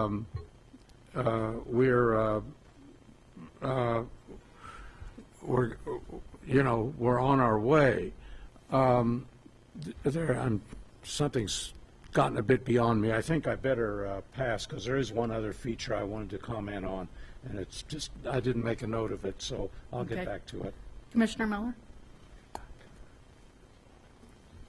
Thank you. I would, I guess I would, at some risk, I would say that I'm feeling giddy about. This comes from a man who's on zero waste, I think, at your own home, right?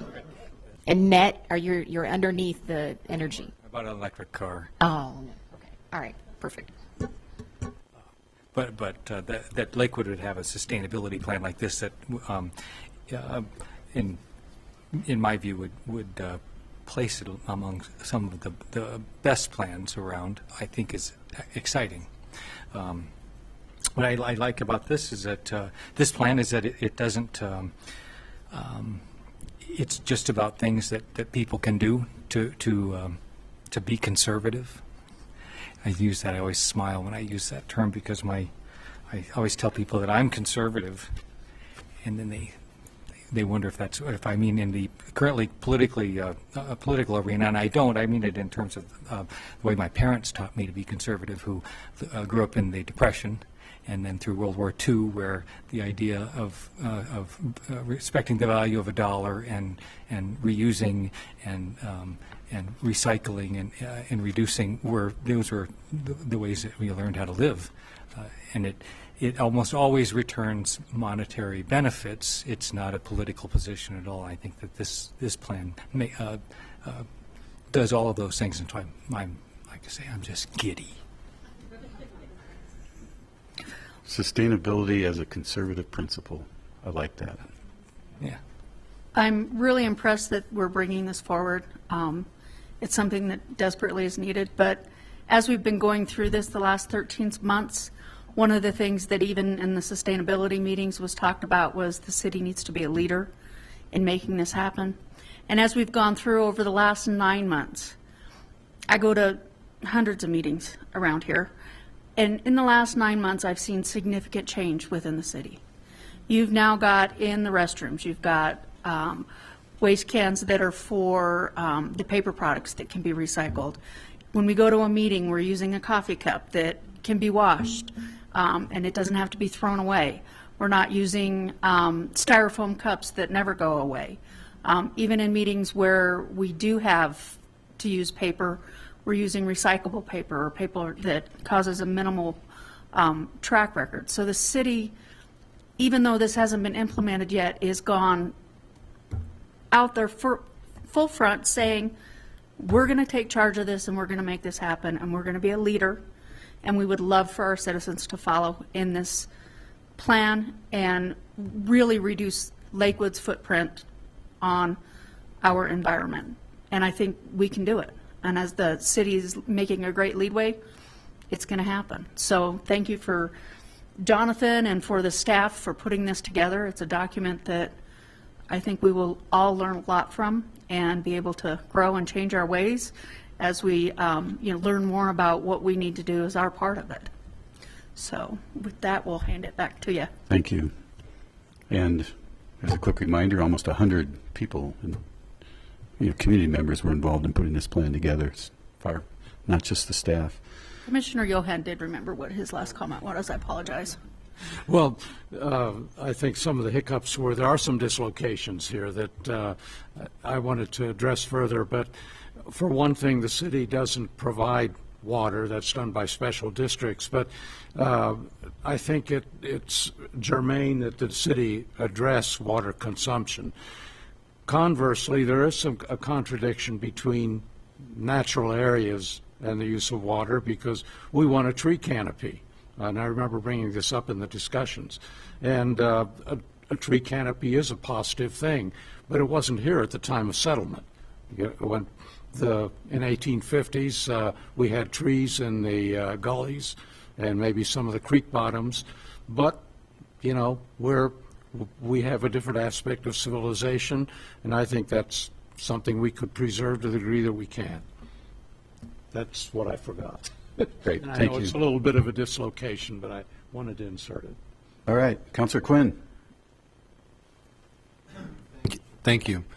Well, certainly, again, a monumental effort, and it's just amazing to me that actually that Jonathan and Lynn, that you guys were able to put this together in such a relatively short period of time.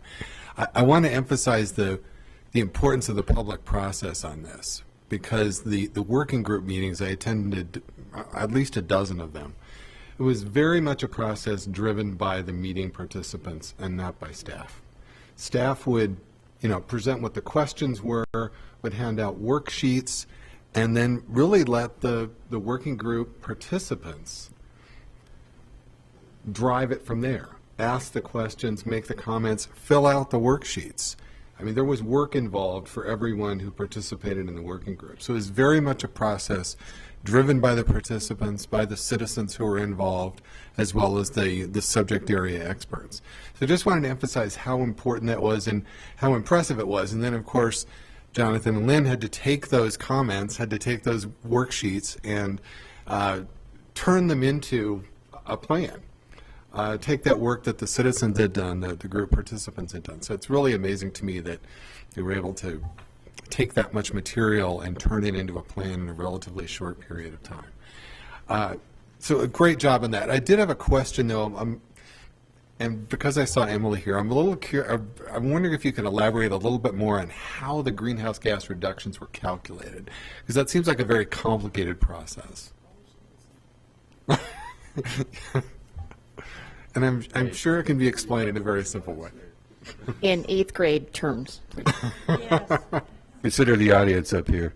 So my name is Emily Artali, and thanks so much for allowing me to be here today and speak to you. So your question is, how were the greenhouse gas emissions calculated? Shall I open up one of the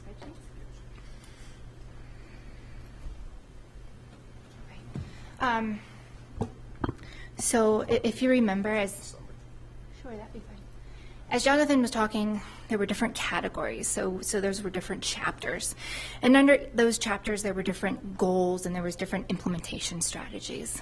And so what we did is we looked at each implementation strategy. We looked at the potential for participation, the potential for savings, and any of the other factors that might go into determining greenhouse gas emissions. And then we researched the assumptions to back up all of these factors. And so the assumptions are based on what others have been doing and taking that information and then looking at it and seeing what's reasonable for Lakewood. So as you can imagine, there's a lot of data available for California, but we can't just say what's going to happen in California is going to happen in Lakewood. So we look at what they've done. You know, I've been in the industry for about 10 years. I've looked at what I've seen in practice in this area, so what's reasonable to expect. And then we put all of that information to assumptions. We talked about it, and then we calculated the greenhouse gas emissions for the different strategies. So the result of that were 6 different calculators, so one for each topic. This spreadsheet here that you see is the summary of all of that. So I'll just give you an example.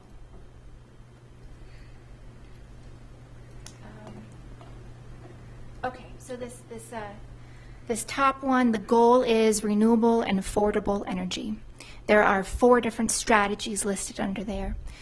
To the right of that is when you're considering implementing a strategy, it may interact with other strategies. So you might not be able to account the full benefits of the savings from that. And so those are listed there as this is really getting into the weeds here. Cumulative, that just means, are we going to see savings that build on each other year after year, or is it a one-time thing where the savings will persist? And then the actual annual numbers are shown in this column G. So that's like a first-year savings.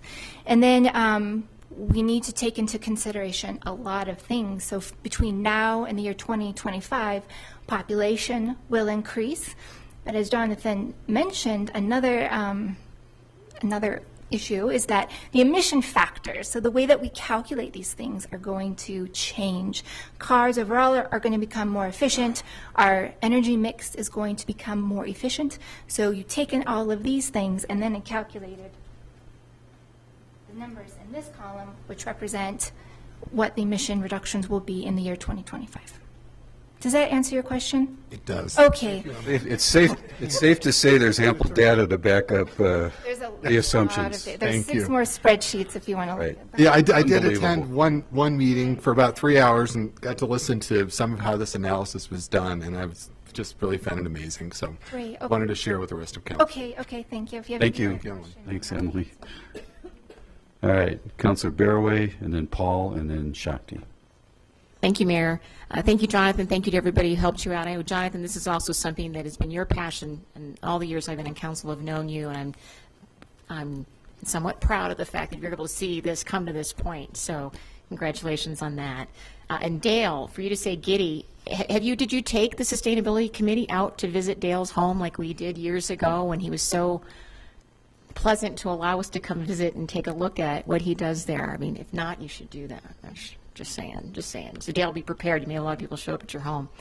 But thank you for all that you guys have done on this. And I wish we would be able to take the greenhouse gas emissions from when I was first on council, those of us from 2007. We used to get a packet that was printed. I mean, copies were made, on Friday afternoon. And this packet was then delivered to 11 households by car every Friday afternoon. Travis is looking at me like this is unbelievable. Yes, Travis, that is what occurred here. We had these papers delivered to us every Friday. Yeah. All I could think about was how much paper was being wasted. Hopefully they were recycling this when we were done. The gas that was being used, the time of the employees to copy all that. I mean, there's so much waste that we saw within that.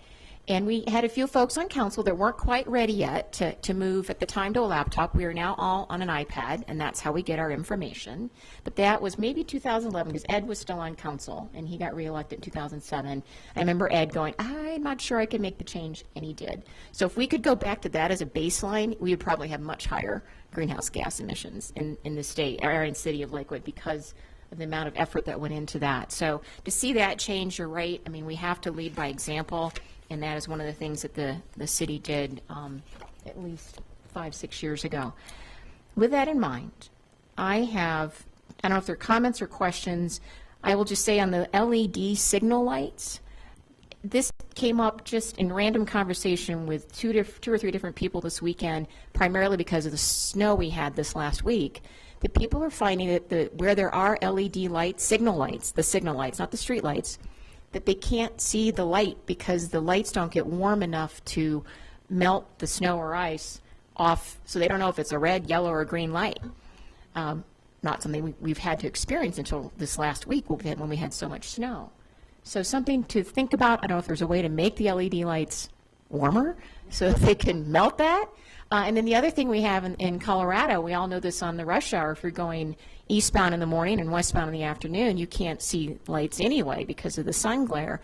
And they mentioned that the sun glare was the other factor. So just something to think about. And I don't know if that's something that, again, the manufacturers of the LED lights, signal lights, have a way of making that so it's more visible. The second one is on permeable pavers. I don't know if that was discussed by your group, but what little I do know about permeable pavers, I understand that the upfront costs are kind of high, but what I would see is that you could put permeable pavers in, let's say, where a crosswalk is, so it looks a little bit different, but yet if there's a sewer line underneath, you could just unzip the permeable pavers, fix whatever you need to fix underneath, put them back down, and you don't have to do all this re-asphalting and re-fixing, which eventually costs more money as well. So I don't know if that was addressed or not, Jonathan, or if you... Councilor Barraway, thanks for bringing that up. Actually, we do address it in the plan. It's actually a really good example when I showed you the different types of strategies in the plan. It gets alluded to in a full strategy talking about the materials and the design for our transportation infrastructure and infrastructure in general in a couple places, but then that's one of those things that really falls perfectly under those supporting strategies in terms of the monitoring, the technology, and the opportunities in the future. Because what's happened with, we've tried various types of porous pavements, porous concretes, asphalt, pavers. We've got some test patches out at the city shops. Okay. And so early on in those first versions, we've had some failure and things that didn't last as long.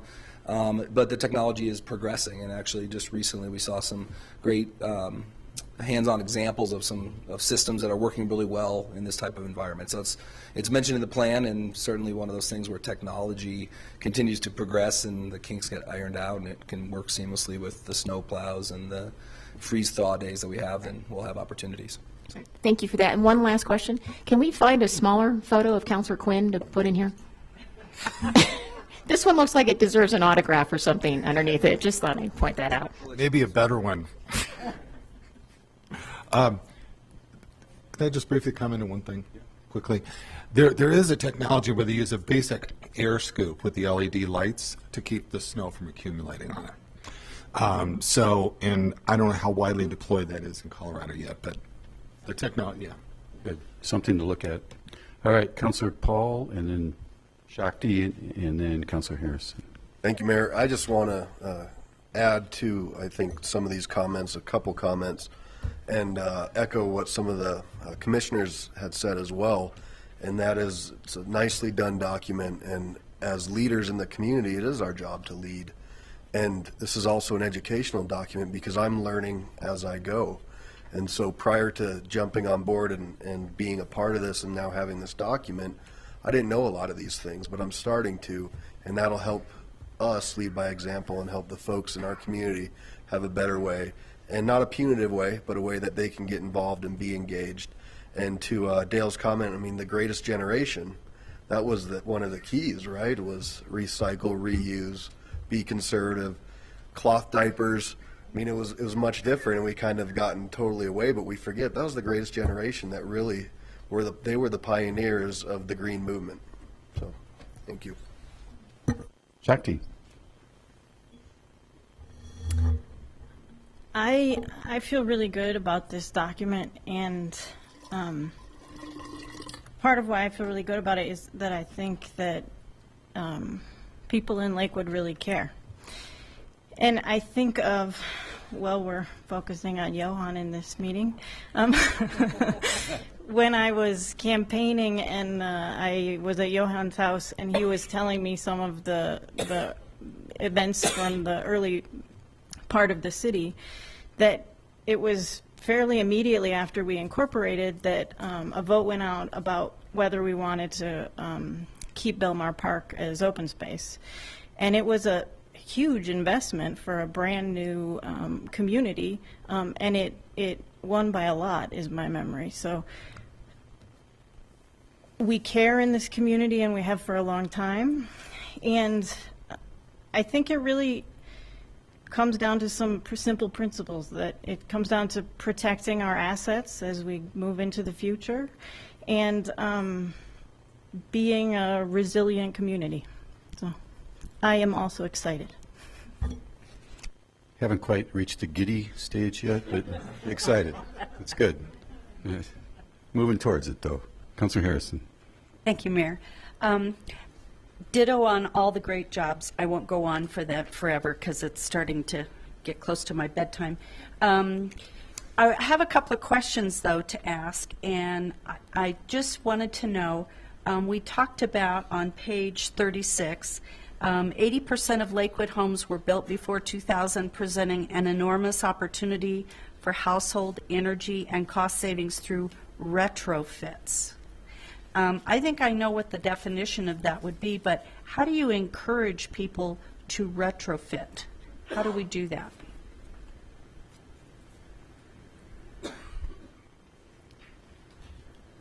You're calling out some of the lingo that made its way through all the work groups into the plan, and we do our best to define those, but that's a common term used to talk about efforts to increase efficiency in your home, whether that's reducing the amount of leakage that might be taking place of heat or air conditioning escaping the structure, or changing your actual equipment, becoming more efficient with your furnace or your water heater or other systems in buildings. So there's a lot of strategies, actually, several in the plan, but probably the most robust strategy in the plan is one of those cross-cutting strategies that shows up over and over again, and that is the development of the proposal to create a resource center where residents and businesses can have the assistance from staff in navigating, so to speak, all of the opportunities, rebates, and programs that are out there. So if you're a homeowner and you're looking for these things, our public service energy company, Excel, has all types of what they call demand-side management programs to help you become more efficient. But there's also assistance available oftentimes from the state energy office. There's oftentimes federal programs. There's nonprofits and other organizations that offer services for different types of households within Lakewood. There's a great community spotlight from Grid Alternatives, which is a nonprofit that's done solar installations for low-income families in Lakewood on existing structures to help them reduce their energy. So staff help, being there to help folks get those resources, maybe walking them through the processes and providing that little extra support is one way we can help them. So it's actually a resource center idea that you're thinking within the city? Yeah, we would start with a virtual resource center, so to speak, but ideally, if the resources were available, we'd provide staff support, to make sure there was always someone there to answer questions. And Cool. There's another lingo that I want to find out. You talked about in Fort Collins, they were piloting a crowdsourced thermostat to increase energy efficiency. Huh? What's a crowdsourced thermostat? I'm not sure that I get what that is. Sorry. No problem. Crowdsourcing is a concept where where you take information and input from everybody that may be using a facility or a building or traversing a certain path, whatever it may be, and you take the input from all of them as a way to collect a ton of data and then create an action. So crowdsourcing is used for funding. You may have be familiar with like Kickstarter, where somebody can put up an idea and then people can contribute.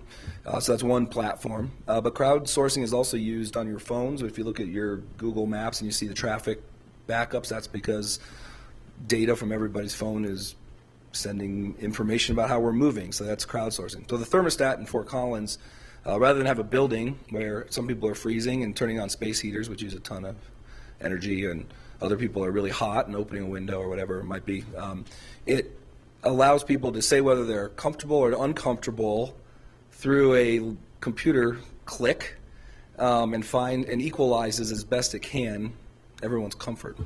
So that's their concept, and by doing that, they can make sure that energy is optimal and we're not losing energy. So that's their concept. So it's one example of a crowdsourced technology. They've never been in a bunch of rooms with women, have they? I can't speak to that. Thank you. Councilor Wickman? In the interest of time, I'm only going to make two comments. On the one hand, as an environmentalist, I concur with all the objectives that we're trying to do tonight. The flip side of that is I have many values and goals that I have to balance in every vote up here. And in addition to my commitment to protecting the planet, I also have a commitment to protecting personal liberties and free enterprise. And so therefore, it's very important to me, not just the ends, but also the means in which we get there. Okay, comment number one. We talked about one of our primary strategies is to reduce. And if we're talking about increasing our population by 20% in the next 10 years, it's going to be kind of tough to reduce with that sort of barrier. But I don't want to beat that dead horse. My second question is, or comment is on page 85. We talk about the implementation strategies for the household waste management. And it starts off with the concept of pay as you throw. And I'm not going to go into all the detail of what that is, but it talks about two common ways of implementing the pay as you throw is through either a city ordinance or contracting with haulers. And then when we go into the implementation strategy, the verbiage says that we are going to implement a citywide requirement, that's very mandatory, for residential waste haulers to provide service that includes recycling in all contracts and uses a variable rate collection system. That's very mandatory language, and I'm, of course, going to have to take objection to that. Thank you. Anyone else? All right. Thank you very much. We now have the required process of asking First Planning Commission for consensus to move these documents forward. And I'll turn it over to Julia, but just as a reminder, the Planning Commission, the suggested Planning Commission dates for the comp plan consideration and potential adoption is March 18th, and for the sustainability plan, April 1st. That is correct. Do we need a formal motion or? Just a nod of the head. Nod of the head. Consensus for moving forward. All right, great. Move it forward, yes, please. I will ask the same of City Council, and the dates for consideration and potential adoption for the comprehensive plan are April 27th, and for the sustainability plan, May 11th. Is there consensus to move forward to public hearing and potential adoption? All right, we have taken action. Thank you very much, everybody involved.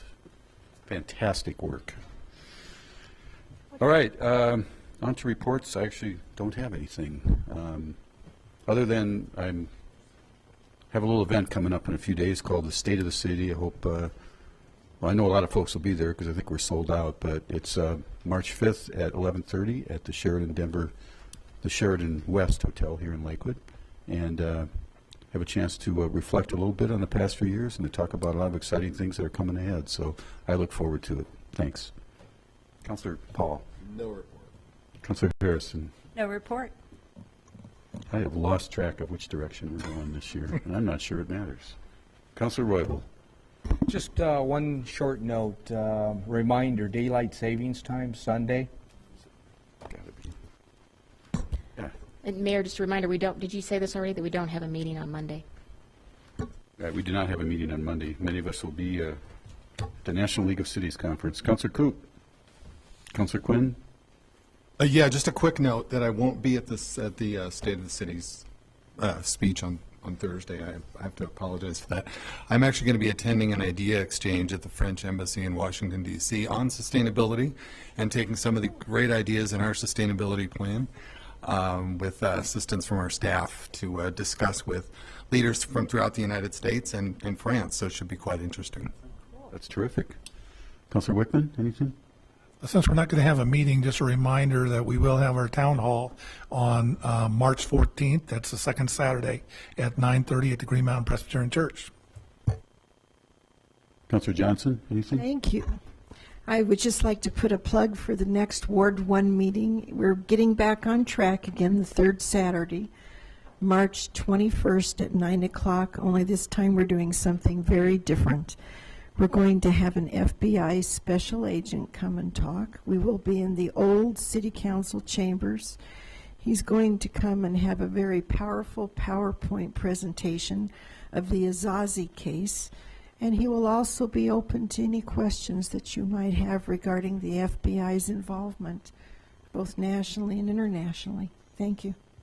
Councilor Kellen? Councilor Shakti? No? Michelle? Ms. Hodson? No report? All right. Thank you. Again, we are adjourned at 8:57.